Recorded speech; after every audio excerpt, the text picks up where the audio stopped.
Good evening, and welcome to another much anticipated episode of River Talk, brought to you by the River Affair Estate, located here on the majestic Delaware River.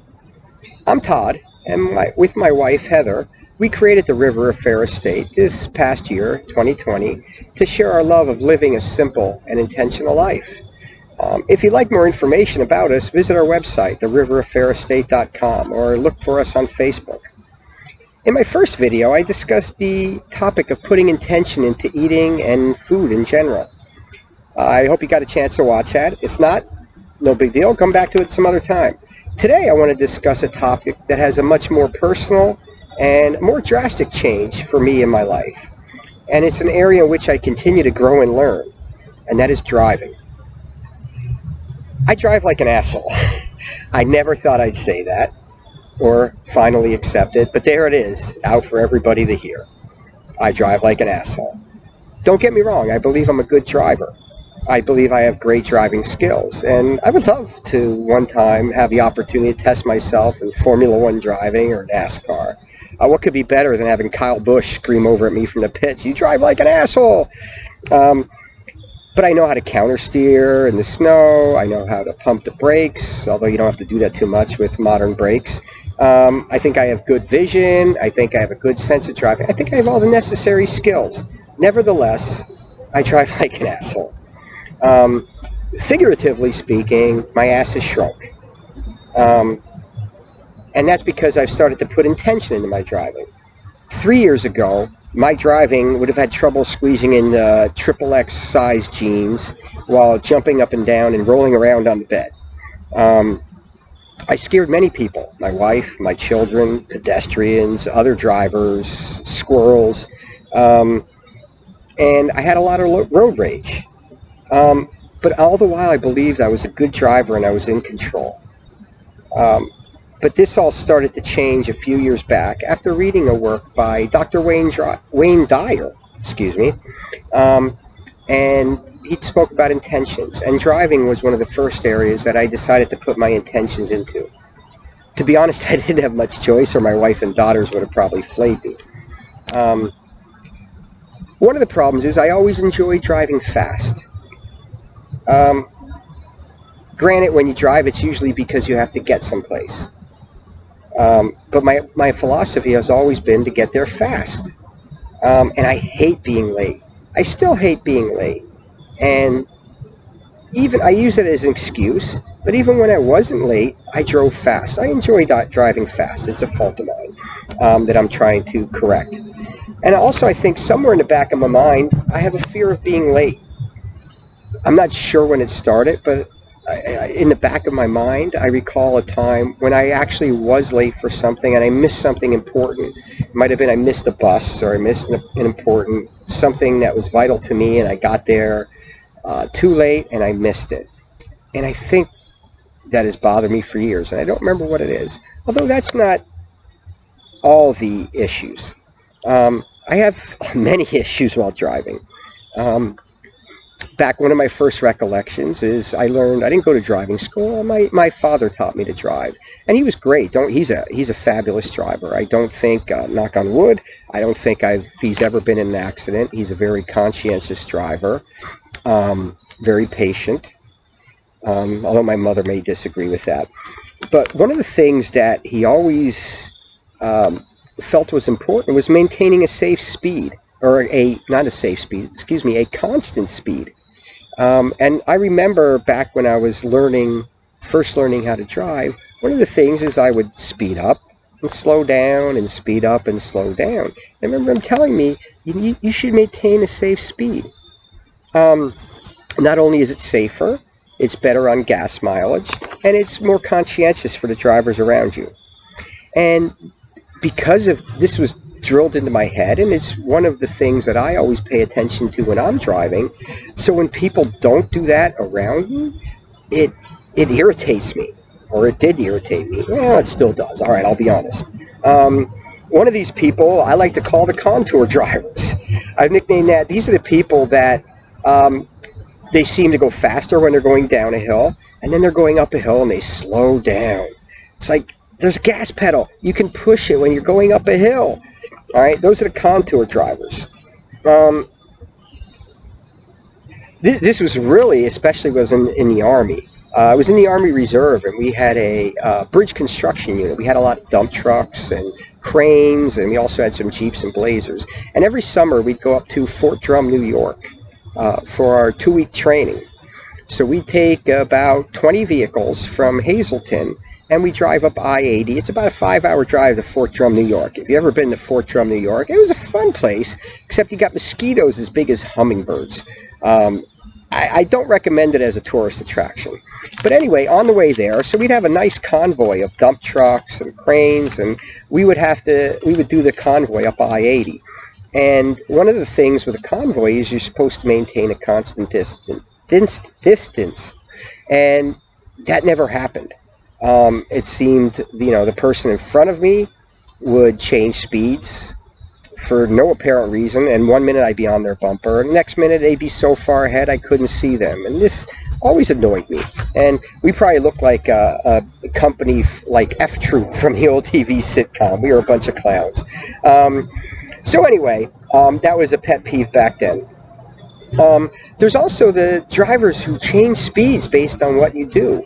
You're in a 55 mile an hour speed limit, and you have somebody doing 50. So you pull over in the left lane, you go to pass them, and all of a sudden they accelerate to 60. So then you got a choice. Do you either speed up to 65, or do you slow down to 55 and get behind them? What do you do in that case? So you also have the drivers, close relatives of them are the left lane losers, as I like to call them. They're the people that will ride the left lane, and they will maintain a constant speed, and usually that speed is below the speed limit or at the speed limit, which to me is just as annoying because I don't drive the speed limit. I admit that. All right, but they stay in that left lane. Ironically, those are usually your best drivers. They're the people that keep their head on a swivel. They have their hands at 10 and 2. They're very conscientious. They drive a constant speed. They make driving instructors wet themselves with glee because they're so conscientious and they know they're getting. But move over.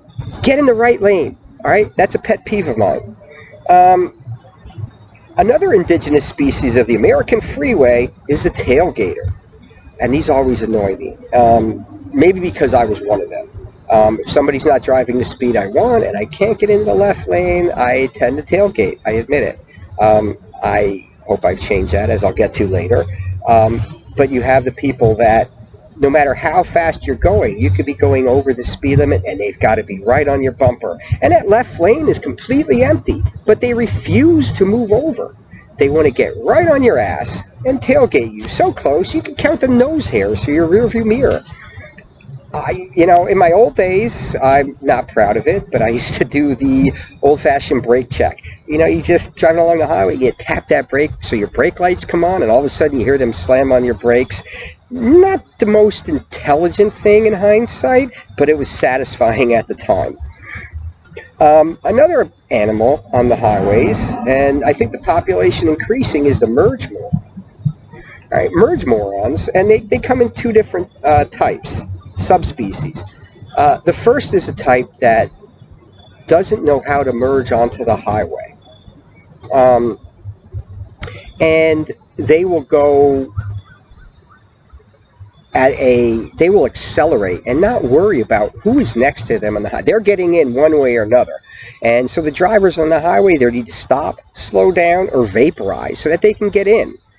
My hope was always, well, I shouldn't say my hope, but I always thought evolution would kind of weed them out through the use of semi-trucks and other people, but they still persist.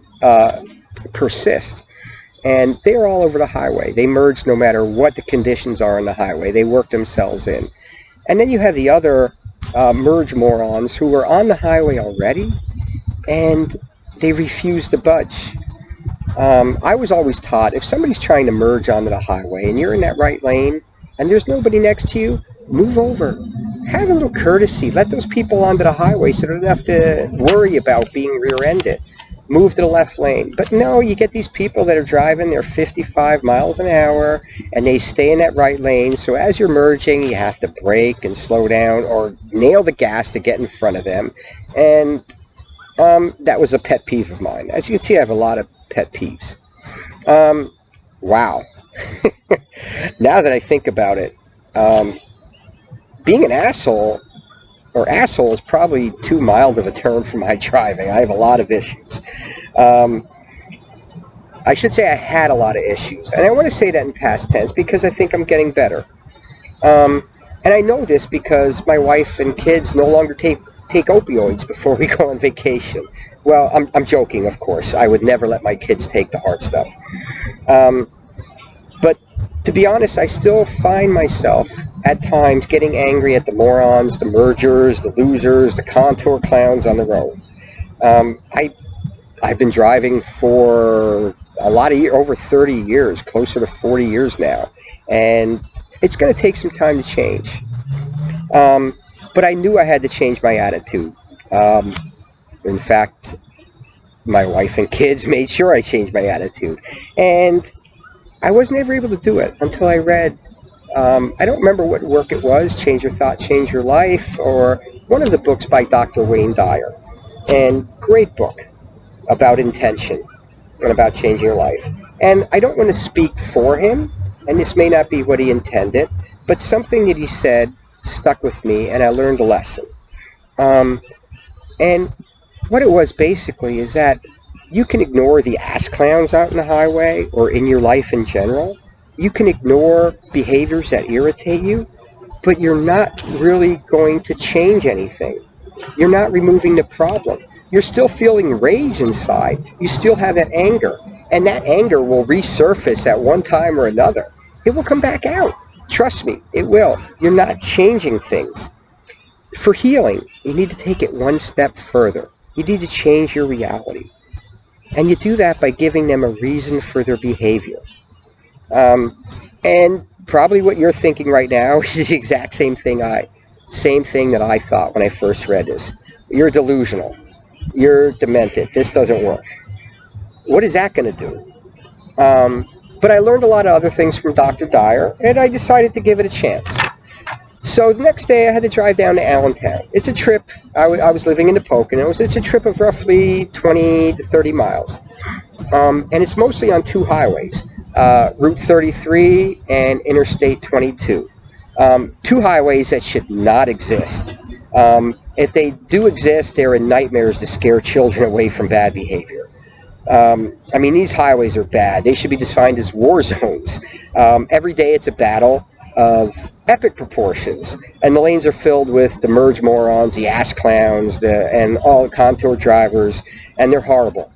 No sooner had I merged onto 33 than there's a young driver roars past me doing 20, 30 miles over the speed limit.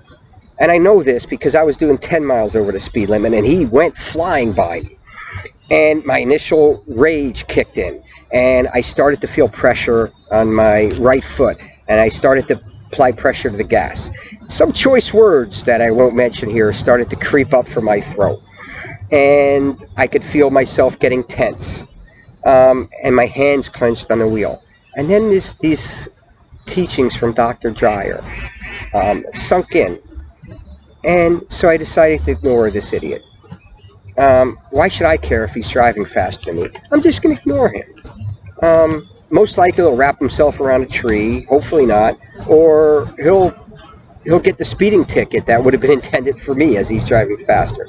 I felt a little calmer. I didn't hit the accelerator, but the tension was still there. The rage was still there, buried beneath. So I had to do something different. I had only suppressed my anger, so I needed to take the extra step and create the new reality that Dr. Dyer. So I needed to justify his behavior. So I took a deep breath. Not enough. So I took another deep breath, and probably another. I was like a mother on the table giving birth. I was taking deep breaths like you've never seen. And finally I conjured up a story for this driver.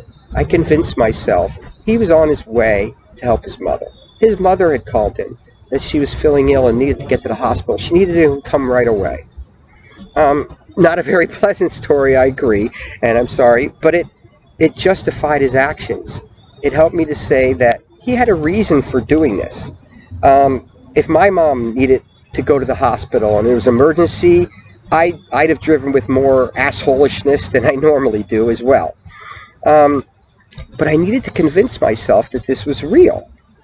So I pictured in my mind his poor mother really needing to get to the hospital, needing him urgently.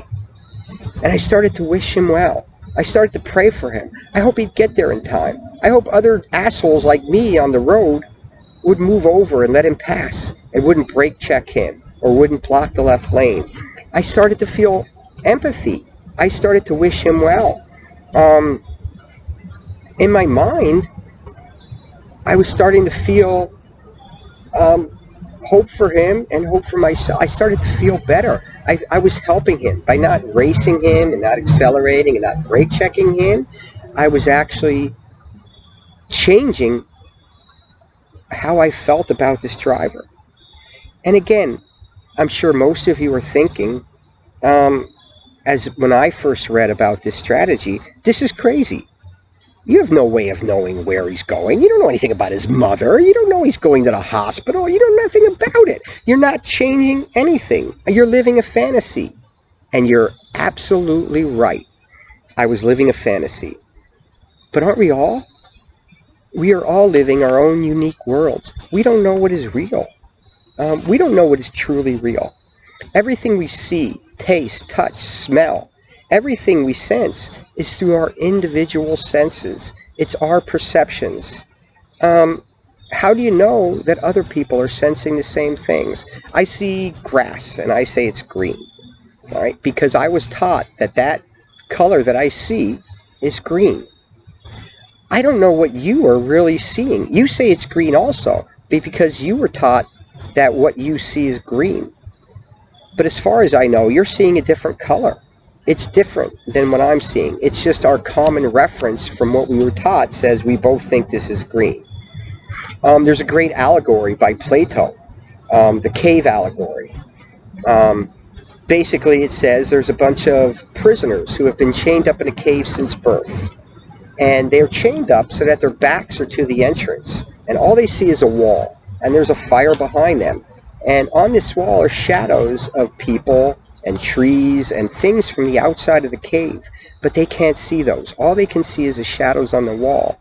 And since they've been there for years, since birth, they think this is their reality. Everything is shadows. And then one day, one of the prisoners breaks free and leaves the cave. And he sees the real world. He sees the sun. He sees the trees. And it's like, this is a new world. The shadows were not reality. And then it makes you think, but what is reality? Is the real world that we see, that we experience, true reality? And we can only go by our senses. And our senses are limited. There are sounds that we can't hear. Dogs can hear them. Other creatures can hear them. You know, you have bats that use ultrasound or radar, sonar. I'm not a bat expert. There are color spectrums that we can't see, energy spectrums that we can't detect, but it doesn't make them less real. How do we know that we can sense all of reality and that these things do not affect us? Right? We only know our world through what we can sense. And that makes each of our worlds different because we sense things differently. And there's quantum theory is even scientifically proving this in some cases. And it's been around for a number of years, but it's still a fairly new endeavor. But at subatomic levels, the behaviors of energy and particles change based on how they're observed and who is observing them. You may have heard of Schrödinger's cat, and I'm not going to get into that. But basically, nothing is final until it is observed. You don't know how something is going to behave until it is observed. And if this is true for subatomic particles, which make up all the atoms and molecules and everything that we see, doesn't it make sense that this is also true of the macro universe that we sense and that we see? If things can change at the subatomic level, why can't they be different? And I believe they can. And it's been discussed indirectly by writers such as Rhonda Byrne in her book The Secret, and a movie. I suggest you read it or watch it. You'll learn a lot. Also, Gabrielle Bernstein in Super Attractor. Your mindset, how you view things, how you sense things, hear, see, listen to things, how you perceive them emotionally can actually influence them and change the world around you. The point is, we each have our own unique world, and we each have the power to shape that unique world.